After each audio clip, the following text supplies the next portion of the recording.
Situation ప్రకారం ఇంకో 10 ఏళ్లు కేసీఆర్ పాలన కొనసాగే పరిస్థితి కనిపిస్తుంది. యాజ్ ఆఫ్ టుడే ఇవాళ మాట్లాడుతున్నాను నేను. ప్రతిపక్షంలోనే పోరాడతారా ఈ 10 ఏళ్లను? ఇప్పుడు నేను చెప్పేది రిషి గారు, ఉల్లిగడ్డలు కూడా ప్రభుత్వాలను పడగొట్టినాయి, మీకు తెలుసు కదా.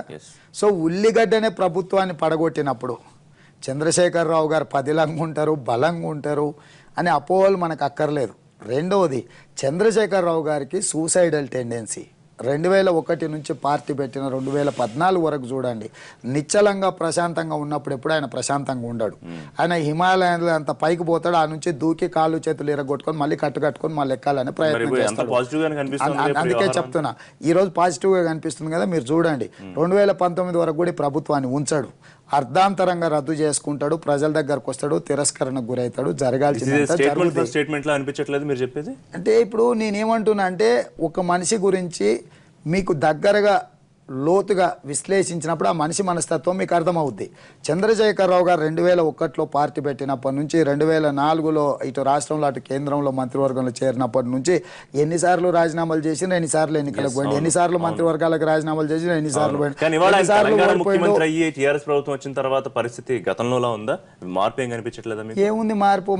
అధ్వానంగా ఉంది. ప్రజా స్వేచ్ఛ లేదు, నిర్బంధం కొనసాగుతుంది, ఎన్కౌంటర్లు కొనసాగుతున్నాయి, దళితుల మీద దాడులు జరుగుతున్నాయి, గిరిజనుల మీద దాడులు జరుగుతున్నాయి, రేపులు జరుగుతున్నాయి, మీడియాల ప్రజల గొంతుగా వినిపించే అవకాశమే లేకుండా పోయింది. కేవలం ముఖ్యమంత్రి గారు, ఆయన కొడుకు, ఆయన అల్లుడు, ఆయన కూతురుని నలుగురికి సంబంధించిన ప్రెస్ మీట్లు, నలుగురికి సంబంధించిన ప్రచార ఆర్భాటాలు తప్ప ఎక్కడ కూడా పేద ప్రజలకు సంబంధించిన అంశం ఎక్కడైనా చర్చకు వస్తుందా?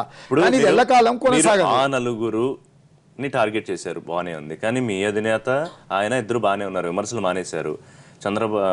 కేసీఆర్ గారు మోడీ మీద విమర్శలు మానేశారు. ఏం జరుగుతుంది? క్యాల్కులేషన్ అంతా చూస్తే ఒంటరి అయిపోయిన ఫీలింగ్. ప్రభుత్వాలు వేరు, పార్టీలు వేరు. చంద్రబాబు నాయుడు గారు ఒక రాష్ట్ర ముఖ్యమంత్రి, చంద్రశేఖరరావు గారు ఇంకొక రాష్ట్ర ముఖ్యమంత్రి, నరేంద్ర మోడీ గారు దేశ ప్రధానమంత్రి. ఈ క్రమంలో వీళ్ళు పనిచేసే క్రమంలో కలిసిమెలిసి పనిచేయాల్సి వస్తుంది, ఇచ్చిపుచ్చుకొని పనిచేయాల్సి వస్తుంది, అంశాల ప్రాతిపదికన చర్చించుకోవాల్సి వస్తుంది, పరిష్కరించుకోవాల్సి వస్తుంది. టీడీపీ బీజేపీ కలిసి ఎన్నికలకు వెళతాయని నేను ఒక విశ్లేషణ చెప్తాను, దానికి కాదంటారా మీరు? మీరు ఆశావాహులు అంటాను నేను. ఏముంది టీఆర్ఎస్ తో కలవడానికి? ఏముంది? మా నాయకత్వం ఇప్పుడు ఒకవేళ కలవాల్సి వచ్చింది అనుకో, చంద్రబాబు నాయుడు గారి నాయకత్వాన్ని ఒప్పుకొని ఈ దేశానికి బలమైన నాయకత్వాన్ని చంద్రబాబు నాయుడు గారే ఇవ్వగలుగుతారు అని చంద్రశేఖరరావు గారు ఒకవేళ ముందుకు వచ్చిండ్రు అనుకోండి, మీరు చెప్పినట్టుగా. సో అందులో ఇంకా అభ్యంతరం చెప్పడానికి ఏముంది? అప్పుడు రేవంత్ రెడ్డి చేసిన పోరాటం అంతా తప్పేముంది? దాంట్లో రేవంత్ రెడ్డి ఎజెండా ఫిక్స్ చేస్తాడు, పేద ప్రజలకు ఇది చేయాలి తెలంగాణలో అని. దాన్ని చంద్రశేఖరరావు గారు ఆమోదించిండ్రు అనుకో, వ్యక్తిగత వైరం ఏముంది? మేము ఇద్దరు ఫ్యాక్షనిస్టులమా? లేకపోతే మాకేమన్నా 100% దించుతా, దాంట్లో మీకు అనుమానం అక్కర్లేదు. పొత్తులో కూడా ఆ బాధ్యత రిషి గారు. నేను ఒకటే చెప్తున్నా, నా లైఫ్ లో ఇంతవరకు నేను పెట్టుకున్న గోల్ ఏది, నేను ఫెయిల్ కాలే. నాకున్న పరిమితిలో చెప్తున్నా. నేను అంటే నేను పెద్ద పెద్ద గోల్స్, ప్రపంచాన్ని జయిస్తాను, చంద్రమండలం పోతాను అని నేను అనట్లేదు. కాకపోతే నేను జడ్పీటీసీ కావాలనుకుంటే జడ్పీటీసీ అయినా, ఎమ్మెల్సీ నేను అనేది నేను కుర్చీలో కూర్చోవాలనుకుంటే పెద్ద గోలు, ఆయన దించాలనుకునేది చిన్న గోలు. దించడం మీకోసం కాకపోతే ఇంకోళ్ళ కోసం దించుతాం. రాజకీయాలు అట్లుంటాయా? మనం కోరుకున్నట్టుంటాయా? మిమ్మల్ని నమ్ముకుని అధినేత దెబ్బతిన్నారా, లేకపోతే అధినేత చేతులు ఎత్తేస్తారా తెలంగాణలో? 22 నుంచి మొదలు ప్రస్థానం పెట్టినప్పటి నుంచి ఈ రోజు వరకు ఎన్నో ఒడిదుడుకులు చూసింది.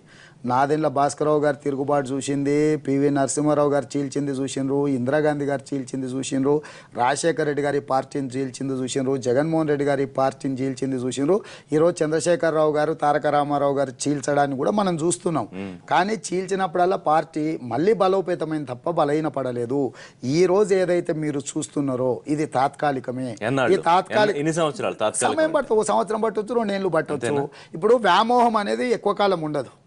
కేసీఆర్ మీద ఉన్నది వ్యామోహం ఈ ప్రజలకు. తెలంగాణలో అసలు పసుపు జెండా కనిపించే పరిస్థితి లేదు, ఉండేది గులాబీ జెండా, ఉంటే జాతీయ పార్టీ కాంగ్రెస్ జెండా. ఆఫ్ కోర్స్ మీది కూడా ఇప్పుడు జాతీయ పార్టీ అనుకోండి, పసుపు జెండా ఉండదు అనే వాళ్ళకి ఏం చెప్తారు? ఇట్లాంటివి ఇట్లా మాట్లాడిన వాళ్ళు, విర్రవీగిన వాళ్ళు ఈ రాష్ట్రంలో, ఈ దేశంలో ఎంతో మందిని రాజకీయ నాయకులను చూసినాము. కాలగర్భంలో కలిసిపోయినారు, కాలక్రమేణా కనుమరుగైపోయినారు. ఇవాళ చంద్రశేఖరరావు గారు ఏదైతే అనుకుంటున్నారో తాత్కాలికంగా ఆయన చెప్పింది వినొచ్చు, కానీ ఇది ఎల్లకాలం ఉండదు. బల్బు వేరు. ఇప్పుడు ఆయన పిల్లర్స్ చేస్తాడు, ఆయన తయారు చేసిన పిల్లర్స్ ఆయన మీద కూలి ఆ పార్టీ అటు ఇటు కాగుట్టబోద్దో తెలియదు. మీకు చరిత్రలో 2-3 అంశాలు చెప్తా. ప్రతిపక్షాలను బలహీన చేసి బలోపేతమైన ప్రతి సందర్భంలో ఆ పార్టీలో సొంతంగా చీలిపోయిన ఇందిరాగాంధీ నెహ్రూ గారి నుంచి మొదలు పెడితే ఇందిరాగాంధీ హయాంలో జయప్రకాష్ నారాయణ చీల్చిండు ఆ పార్టీని. ఇందిరాగాంధీ చాలా బలమైన నాయకత్వం అనుకున్న టైంలో, రాజీవ్ గాంధీ టైంలో చాలా బలంగా ఉంది ఈ పార్టీ అనుకున్న టైంలో విపి సింగ్ గారు చీల్చిండ్రు. మీరు అన్నాడు అంటే డిఎంకే బలంగా ఉంది అనుకున్నప్పుడు ఏఐడిఎంకే చీలికి వచ్చింది. బాల్ ఠాక్రే గారు అత్యంత బలవంతుడు ఉన్నప్పుడు ఆ ఇంట్లోనే చీలికి వచ్చింది. ఇవాళ టిఆర్ఎస్ చంద్రశేఖరరావు గారు ఏమనుకుంటున్నారంటే